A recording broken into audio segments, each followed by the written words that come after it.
Bonjour, mon prénom c'est Charles, mon nom André.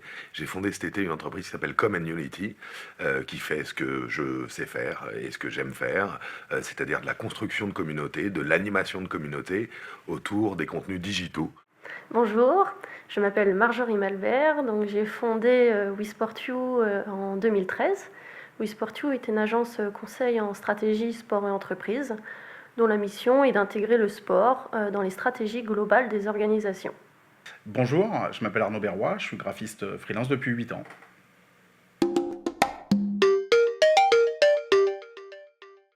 Ce qui m'a fait sauter le pas, ça a été un concours de circonstances. J'ai été dans une agence de communication web, corporate. J'ai gravi les échelons parce que je faisais du bon boulot. J'avais monté un média qui a très bien fonctionné. Et je suis devenu directeur éditorial. Problème, au moment où, à ce niveau-là, il eût fallu que je collabore très bien et qu'on ait des visions qui sachent se parler avec mon patron de l'époque, ça collait pas. On regardait pas dans la même direction. Et donc, on a fini par se séparer. Et j'ai monté ma boîte pour là encore un concours de circonstances. On est venu me chercher pour assurer la direction éditoriale d'un événement qui a très bien marché. Et c'est sur cette base que j'ai créé mon entreprise parce que j'ai vu que j'arrivais à m'associer aux bonnes personnes et à avoir des résultats. J'ai décidé de sauter le pas de l'entrepreneuriat en 2010.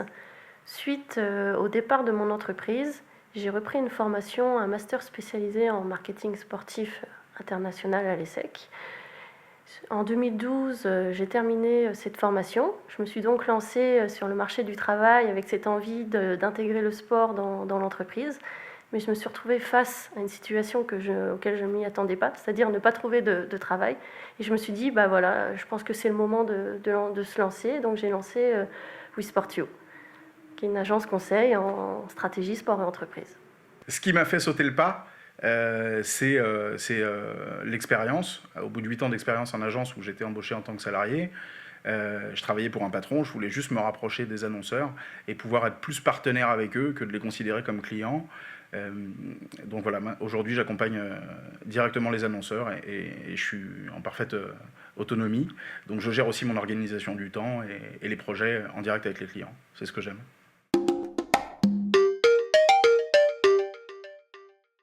La difficulté, c'est celle qui est liée à l'autonomie, c'est-à-dire qu'il faut savoir s'assumer soi-même et on n'a pas de filet de sécurité.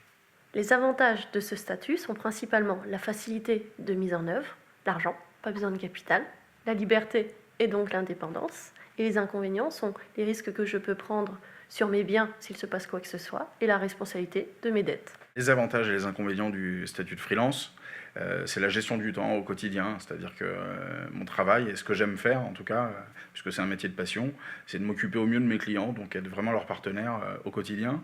Alors ça doit prendre 70% de mon temps. Après, malheureusement, on est obligé de faire face à de l'administration, donc tout ce qui est comptabilité, tout ce qui est paperasserie, c'est pas quelque chose qui me passionne et c'est pas quelque chose que j'aime faire. Il y a des gens compétents pour ça.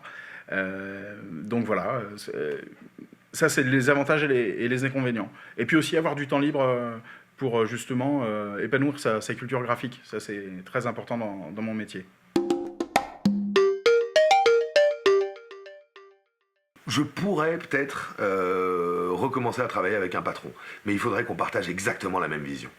Non, je ne serai pas prête à redevenir salariée avec un patron parce que je suis quelqu'un de très indépendante et j'aime ma liberté. Et aujourd'hui, je me suis donné un objectif de devenir référent incontournable sur l'aspect sport-entreprise et je souhaite atteindre cet objectif au plus vite.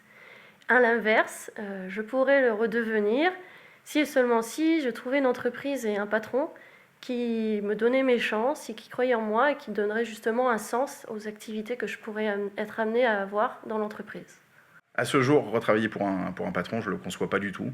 J'aime mon autonomie, j'aime la relation proche avec les clients, ce qui est hyper important dans mon métier, pour raconter l'histoire et puis être vraiment un partenaire.